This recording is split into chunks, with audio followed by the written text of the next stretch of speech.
Le général de brigade Jacob Kodji, 53 ans, est originaire de la région de l'extrême nord, département du Mayo-Tchanaga. Diplômé de l'école militaire interarmes de Yaoundé, promotion 1983 et officier supérieur depuis 2008, cet expert en artillerie qui s'est outillé au bataillon d'artillerie Sol-Sol Nkonsamba dans le département du Mungo est le patron de l'opération Émergence 3, nom de code de la lutte contre Boko Haram. Il a été confirmé au poste de commandant de la 4e région militaire interarmée qui couvre les régions de l'extrême nord et du nord. Dans cette rude bataille contre Boko Haram, le général de brigade Jacob Kodji poursuivra ce combat aux côtés d'un autre pur produit de l'EMIA, promotion 6 novembre 1982. Il s'agit du général de brigade Frédéric Djonkeb Meomi, né à Garoua il y a 55 ans, mais originaire de la région de l'Ouest. Tireur d'élite et breveté parachutiste, il est également issu de la première promotion de l'école de guerre de Yaoundé. Chef des opérations militaires à l'état-major des armées au ministère de la Défense de 2010 à 2014,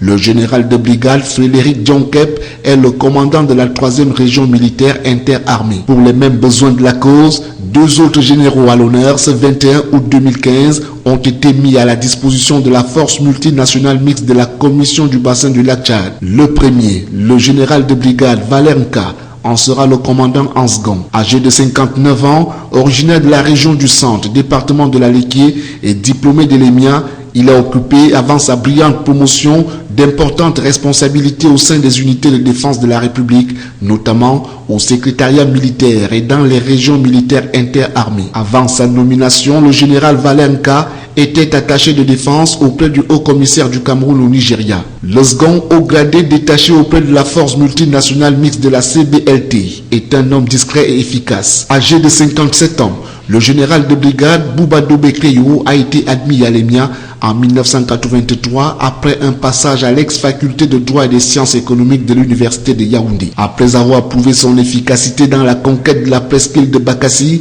il a pris la coordination des bataillons d'intervention rapide depuis 2004. Au sein de la force militaire anti-Boko Haram, le général Bouba Dobekreyo commandera le 1er secteur à Mora. Enfin, le 5e haut gradé qui a reçu ses insignes à la cour d'honneur de la brigade du quartier général vient tout droit de la région du Sud. Diplômé de l'EMIA, promotion Rodolphe Douala Mangabel, le général de brigade Simon Ezomvondo a effectué plusieurs missions de maintien de la paix à l'étranger. Il est également titulaire de plusieurs parchemins obtenus dans de prestigieuses écoles occidentales. Jusqu'à son élévation au grade de général le 13 août 2015, il était commandant de la 11e brigade d'infanterie motorisée à Ebolova.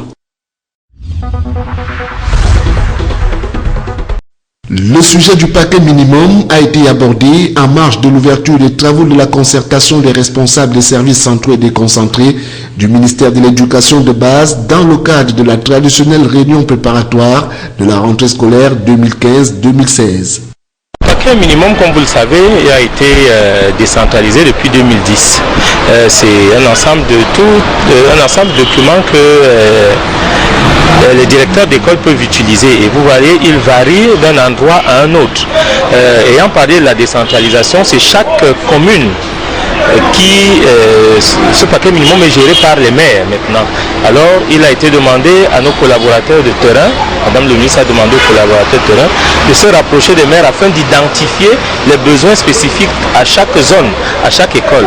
Et ce n'est qu'après l'identification de ces besoins spécifiques que le maire peut donc arrêter le paquet constitutif d'un paquet minimum. Il convient de relever que le paquet minimum a été institué pour venir en appui aux écoles primaires qui collectaient chaque année 1500 francs par élève. Ces frais d'inscription ayant été supprimés, le gouvernement camerounais a trouvé un moyen de soutien à travers le paquet minimum qui n'est pas identique pour toutes les communes du Cameroun.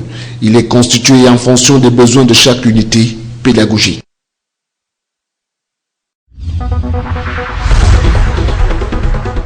En effet, l'approche IMO est une alternative à la technologie haute intensité d'équipement qui combine de façon optimale l'équipement léger, la main-d'œuvre intensive et les matériaux locaux pour la réalisation des projets, tout en considérant attentivement les questions de coût et de qualité. À en croire le ministre Emmanuel Nganou Djoumessi, l'approche IMO présente plusieurs avantages, notamment la création significative d'un plus grand nombre d'emplois non qualifiés ou peu qualifiés, la valorisation des matériaux locaux, la réduction des coûts de réalisation des ouvrages, la distribution des revenus aux populations locales, l'allègement du déficit de la balance commerciale et le transfert de compétences aux communautés locales. C'est donc en application de plusieurs directives que le MINEPAT a entrepris depuis 2012 de vulgariser les approches IMO auprès des collectivités territoriales décentralisées.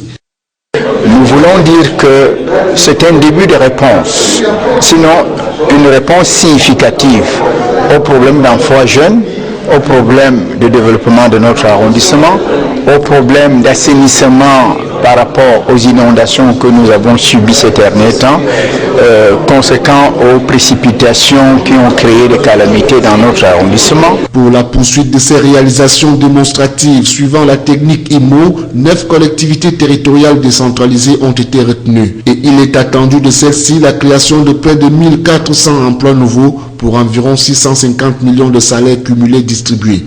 Les différents ouvrages seront financés sur le budget d'investissement public des exercices 2015-2016. Je voudrais vous donner à partir de ce que nous venons de faire, puisque ça a fait l'objet d'une étude. Chers amis, vous qui venez souvent en Consama, si vous venez, dans un an, vous viendrez voir la route qui va de l'hôtel du Mungo, n'est-ce pas, à l'hôpital. Et vous verrez que cette route est entièrement faite, sera entièrement faite avec une très belle architecture. Ce sera grâce au projet IMO. Ces fonds qui seront mis à disposition étant des fonds publics, le ministre Emmanuel Nganou-Djoumessi a demandé aux bénéficiaires de les gérer avec rigueur afin que les objectifs poursuivis soient atteints.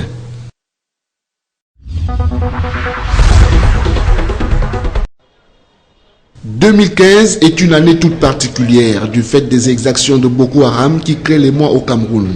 En convoquant ces rencontres avec les responsables de différentes filières des produits de grande consommation, le ministre du Commerce a voulu jeter les bases des caravanes de vente spéciales et sécurisées à destination des consommateurs. Pour assurer le succès de cette rentrée commerciale, parole a été donnée aux différents responsables au fin de mieux appréhender les motivations des uns et des autres. Nous souhaitons que les opérateurs économiques accompagnent les parents, que leur tâche d'encadrer les enfants soit supportable dans ce contexte de lutte contre le terrorisme. Vous connaissez comment ça se passe aujourd'hui. Les mouvements sont restreints, les libertés publiques et individuelles sont restreintes par rapport au voyage. Les gens voyagent moins maintenant. Nous souhaitons que les opérateurs économiques aillent trouver les parents là où ils sont pour pouvoir faire leurs achats. Pour le moins, cette rentrée commerciale vise à rendre les produits de grande consommation disponibles en se rapprochant des consommateurs. Nous voulons faire comme les élèves, comme les fonctionnaires, les travailleurs, effectuer nous aussi notre rentrée. Quand je dis effectuer notre rentrée, ça signifie repartir avec un esprit nouveau, des résolutions nouvelles, avec un objectif. L'élève reprend les classes avec le souci de pouvoir passer en classe supérieure. Concernant le livre scolaire, Luc Baglois Mbarga Tangana affirme que toutes les dispositions ont été prises pour qu'il n'y ait pas de problème. Se rendre disponible, rendre les produits disponibles. Les rendre disponibles en nous rapprochant le plus possible des consommateurs, mais également en attirant les consommateurs, en stimulant la production, en la stimulant par la pratique tout simplement du juste prix. Il ne s'agit pas de faire du dumping. Le souhait est donc qu'il y ait juste une concurrence saine et loyale, une opportunité aussi pour les opérateurs économiques de pouvoir écouler leurs marchandises au meilleur prix avant les dates de péremption.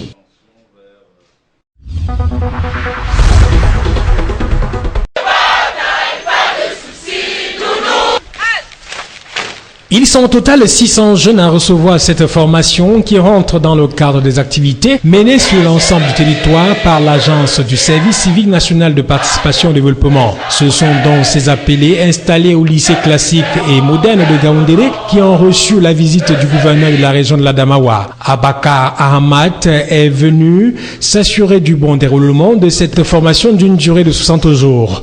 Au-delà du simple contact avec cette jeunesse en formation, le numéro 1 de la région n'a pas manqué de leur prodiguer des conseils allant dans le sens du respect des symboles de l'État. Aussi va-t-il féliciter et encourager ces formateurs qui s'attellent à inculquer les valeurs de moralité à cette cuvée 2015. Je suis venu leur apporter un soutien moral et leur dispenser quelques conseils. Ils sont déjà pratiquement à la fin de leur formation. J'aurais dû être ici dès le début pour les entretenir sur un sujet relevant du civisme, du patriotisme. Mais comme mon calendrier n'a pas pu permettre cela, aujourd'hui, j'ai pu trouver du temps pour venir m'adresser à eux, les réconforter, les féliciter pour avoir accepté d'être appelés et leur dire que nous les accompagnons et ce que nous attendons d'eux. Soldats de l'armée morale, les appelés du service civique vont pendant tout ce temps être formés sur 2 modules, à savoir la formation civique et celle technique. Il y a une formation fondamentale, qui est la formation civique, donc qui inculque aux appelés les notions de civisme telles que le patriotisme et bien d'autres. Et il y a des formations dites connexes, parce que pour être un bon citoyen, il faut avoir des capacités techniques en matière de développement local, en matière de vie associative, en matière de sécurité et de protection civile. Selon les explications du chef d'antenne régional du service civique pour la Damawa, cette formation s'adresse aux jeunes Camerounais de 2 sexes qui remplissent des critères bien précis. Au cours de la visite, le gouverneur n'a pas manqué d'exhorter les 600 appelés de la Damawa à faire preuve de discipline, de tourner le dos à la facilité et surtout à faire preuve de patriotisme en respectant les symboles de la nation camerounaise.